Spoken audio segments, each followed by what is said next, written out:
भैया आज हम लोग नया चैप्टर शुरू करने वाले हैं अपना, बैंकिंग। ठीक है। बैंकिंग क्या है, इसकी मीनिंग क्या है, ये सारी बातें यहां समझेंगे। बैंकिंग के फंक्शंस क्या हैं, और इसी के अंदर आरबीआई के function, credit control, money creation, ये सारी बातें हम यहाँ पे पढ़ने वाले हैं। तो थोड़ा थोड़ा फ्रेमवर्क समझ लेते हैं। देखो भाई, बैंक होता है किसी भी इकोनॉमी का बड़ा ही एसेंशियल पार्ट हो गया है बैंक, जिसको आप आजकल बहुत सारे बैंकों के नाम से जानते हो। उनको हम कमर्शियल बैंक बोलते हैं, फाइनेंशियल इंस्टीट्यूशंस या कमर्शियल बैंक्स। इनका जो मेन काम है वो डिपॉजिट्स को एक्सेप्ट करना,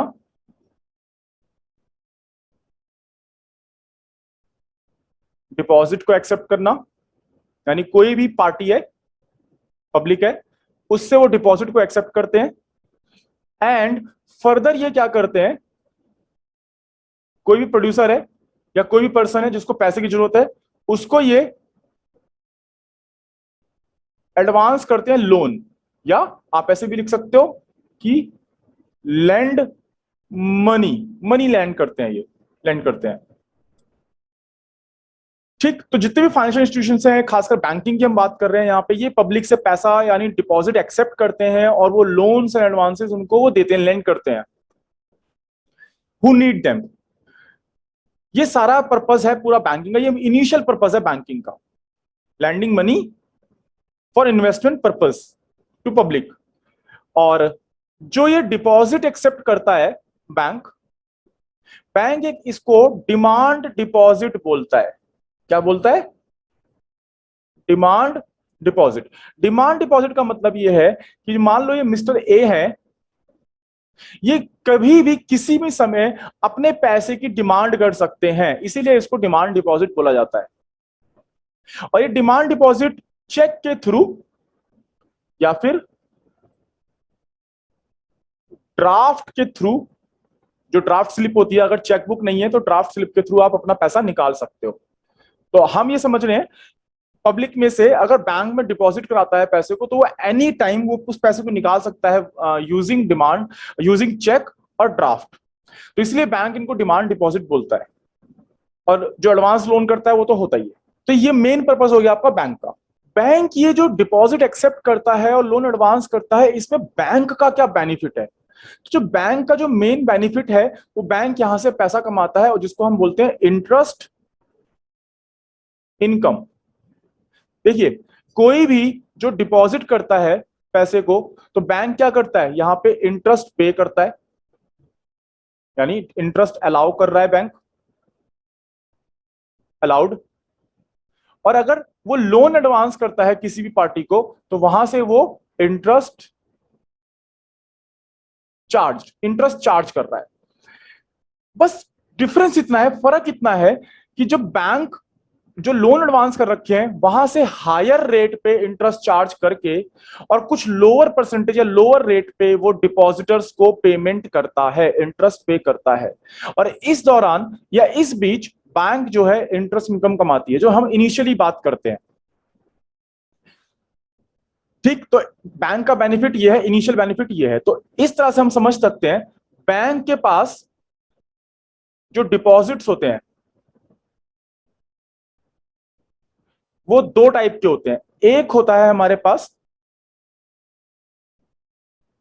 प्राइमरी डिपॉजिट्स, और दूसरा हमारे पास होता है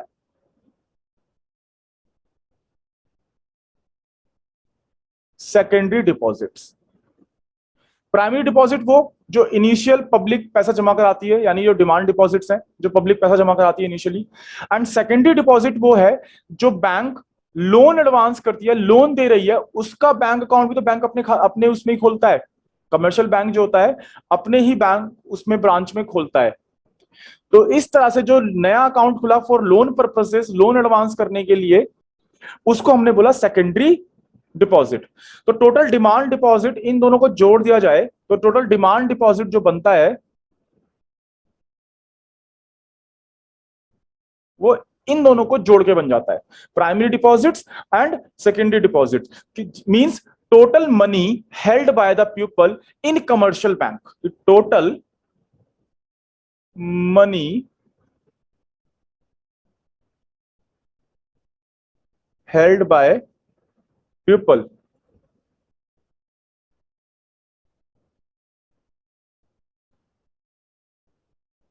in the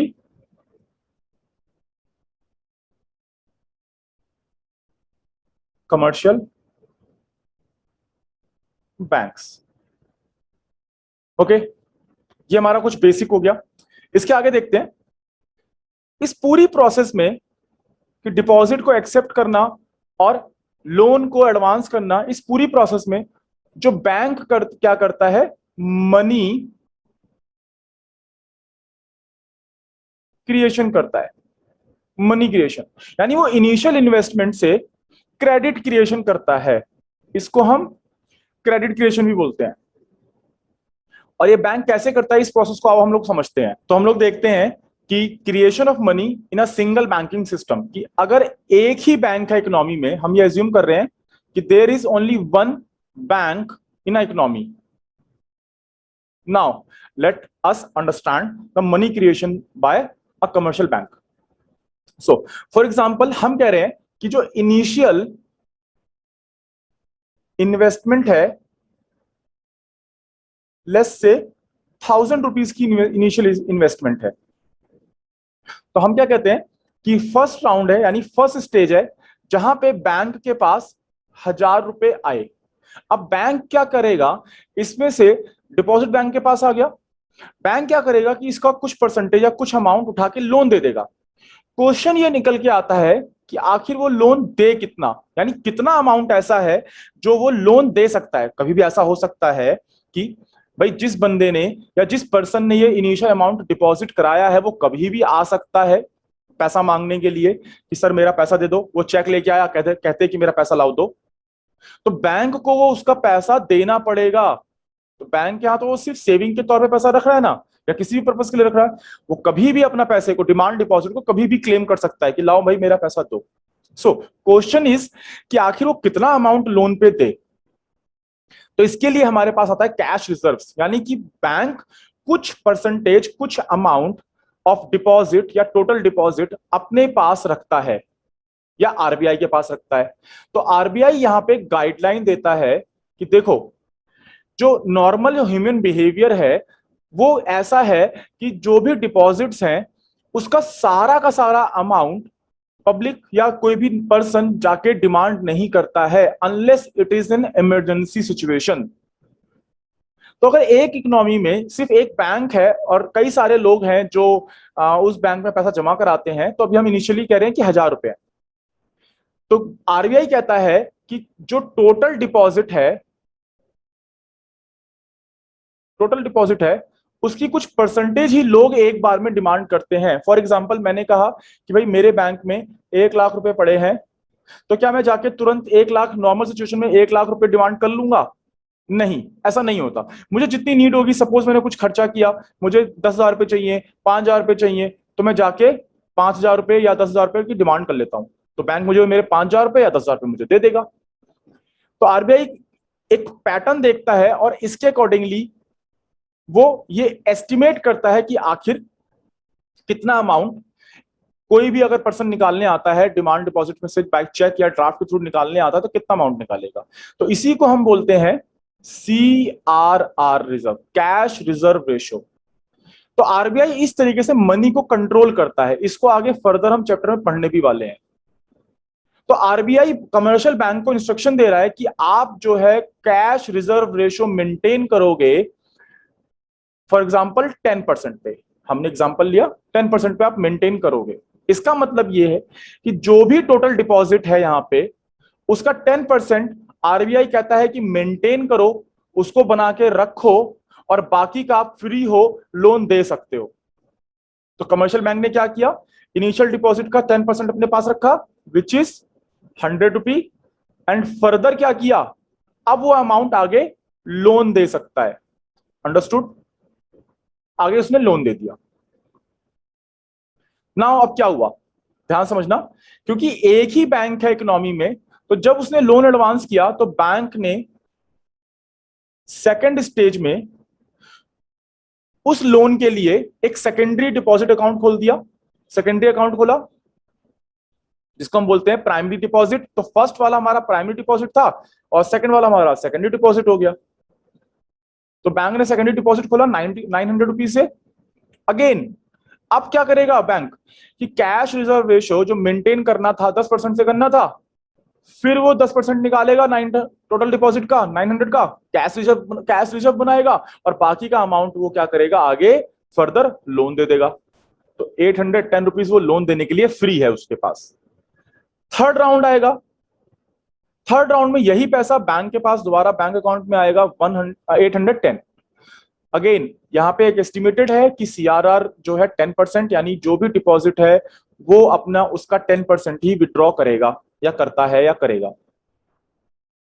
तो 810 रुपी का अगेन आप क्या करोगे 10% निकालोगे विच इज 81 एंड 729 वो आगे फ्री है लोन देने के लिए।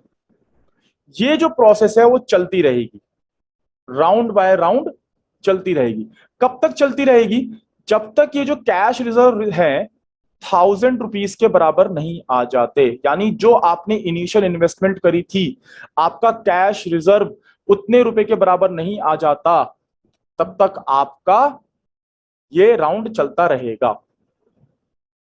तो हमें यह पता लगाना है कि आखिर ये मनी क्रिएशन कितनी रुपए की कर सकता है। इस तरीके से जो बैंक है वो देखो 1000 रुपए से वो कितने रुपए बना सकता है, इसी प्रोसेस को हम मनी क्रिएशन कहते हैं। तो आप ध्यान से देखो, इसका एक छोटा सा फॉर्मूला है वो आप देख लो कि टोटल डिमांड डिपॉजिट आखिर बैंक कितनी क्रिएट कर सकता है। तो हम कह रहे हैं डिमांड डिपॉजिट्स, इसका एक छोटा सा फॉर्मूला बना लेते हैं कि भाई cash reserves divide by CRR means देखो कैश रिजर्व अल्टीमेटली आपका उस इनिशियल इन्वेस्टमेंट के बराबर होना चाहिए। तो आप यहां पे इनिशियल इन्वेस्टमेंट भी लिख सकते हो, सेम आंसर आपका इनिशियल इन्वेस्टमेंट से आएगा क्योंकि कैश रिजर्व जो टोटल कैश रिजर्व आपका होगा वो इनिशियल इन्वेस्टमेंट के बराबर होना चाहिए। और यहां पे वो स्टेज वो राउंड्स पूरे हो जाएंगे उस अमाउंट का। ओके, तो टोटल कैश रिजर्व या इनिशियल इन्वेस्टमेंट कितने की थी आपकी 1000 रुपए की, और CRR आपने कितना माना है ऊपर 10%। इसको आप सॉल्व करेंगे तो ये आपका आएगा ₹10,000। तो डिमांड डिपॉजिट कितना आ गया 10,000 आ गया। तो इन शॉर्ट हम ये कह सकते हैं with initial investment of 1000 rupee a bank can create 10,000 of demand deposit. तो टोटल उसने जो मनी क्रिएट कर ली वो 10,000 रुपए क्रिएट कर लिए। सोचो इस तरह से बैंक काम करता है और इस तरह से वो बैंक जो है अपनी अर्निंग को इंश्योर करता है ना। इसी के अंदर एक पार्ट आता है जिसको हम बोलते हैं CRR एंड क्रेडिट मल्टीप्लायर। तो CRR क्या होता है ये हमने ऊपर डिस्कस किया था अभी, और एक क्रेडिट मल्टीप्लायर क्या होता है इसको मैं अभी आपको बता रहा हूं, लेकिन थोड़ी सी बात हम लोग जरा CRR की कर लेते हैं। तो CRR बेसिकली क्या होता है, कैश रिजर्व रेशियो। और क्योंकि ये जो मेंटेन किया जाता है या जो इसकी परसेंटेज बताई जाती है ये कमर्शियल बैंक नहीं डिसाइड करते हैं कि कितना इसको डिटरमाइन किया जाए, तो ये बेसिकली जो डिटरमाइन होता है डिटरमाइंड बाय RBI। RBI बताता है इस परसेंटेज को कि आखिर कमर्शियल बैंक को कितना कैश रिजर्व रेशियो रखना है।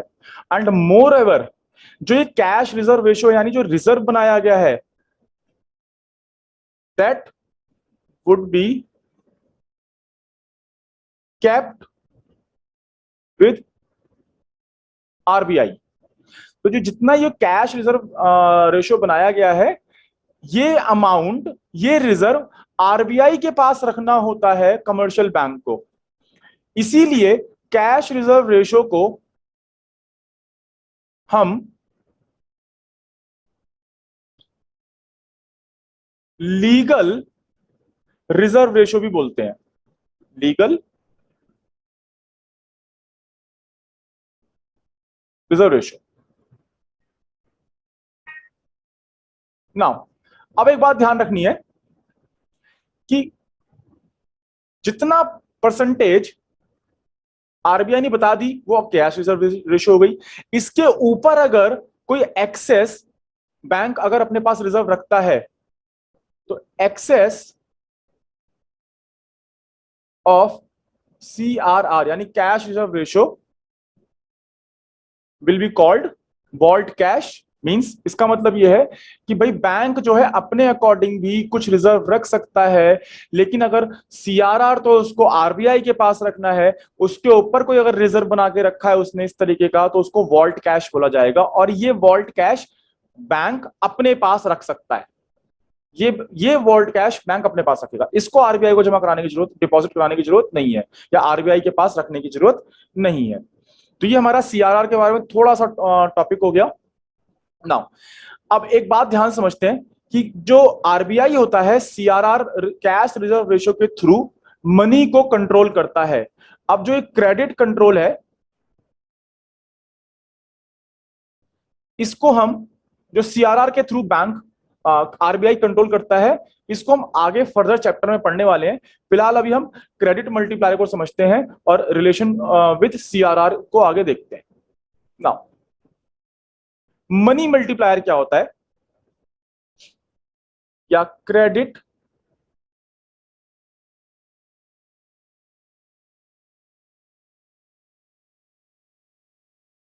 मल्टीप्लायर। तो एक बार अगर हमें सीआरआर पता चल जाता है, व्हेन सीआरआर इज नोन, और सीआरआर एक फिक्स परसेंटेज है जो आरबीआई बताती है। अब हमें पता चल गई सीआरआर, इसके बाद बैंक ये पता लगा सकता है कि आखिर कितनी बार वो एक इनिशियल इन्वेस्टमेंट से डिमांड डिपॉजिट क्रिएट कर सकता है। यानी हम क्या पता लगा रहे हैं, number of times the commercial bank can create credit. तो बेसिकली क्या है, number of times the commercial banks can create credit. तो जो अमाउंट है वो कितना बना सकता है। आओ भाई इसका फॉर्मूला देखते हैं। तो मनी मल्टीप्लायर या क्रेडिट मल्टीप्लायर, इसका फॉर्मूला, इसको हम सिंबॉलिक के की थ्रू भी शो करते हैं, और ये फॉर्मूला है 1/CRR। ये हमारा क्रेडिट मल्टीप्लायर का फॉर्मूला है।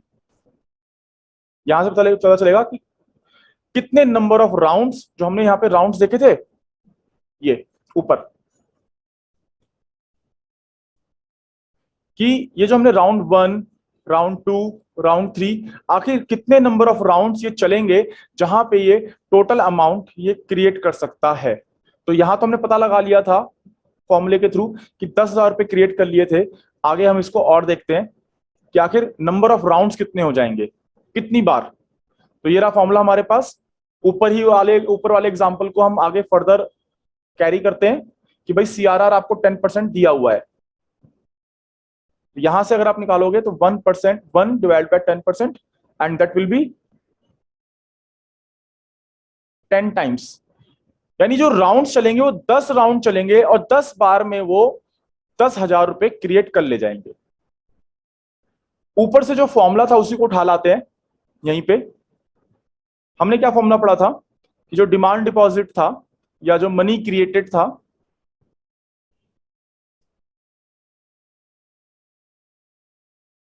मनी क्रिएशन और क्रेडिट क्रिएशन आखिर कितने की है। तो आप ध्यान से देखना, इनिशियल अमाउंट जो हमने फॉर्मूला पढ़ा था, इनिशियल अमाउंट या डिवाइडेड बाय, इसको ऐसे करते हैं, 1/CRR, या cash reserves multiply by 1/CRR।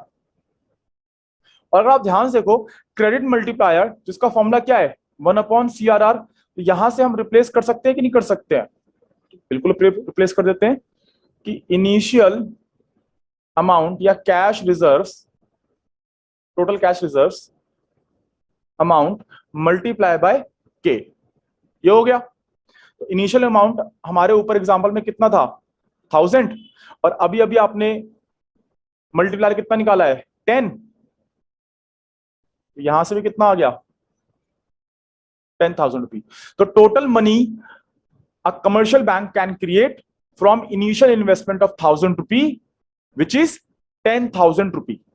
तो इस तरह से आप इनिशियल अमाउंट के थ्रू और multiplier, money multiplier, credit multiplier के थ्रू भी आप टोटल डिपॉजिट क्रिएटेड बाय या total money created by bank आप पता लगा सकते हो। तो ये आपका टोटल मनी क्रिएशन का पॉइंट है। अभी इसमें सिर्फ इतना ही है।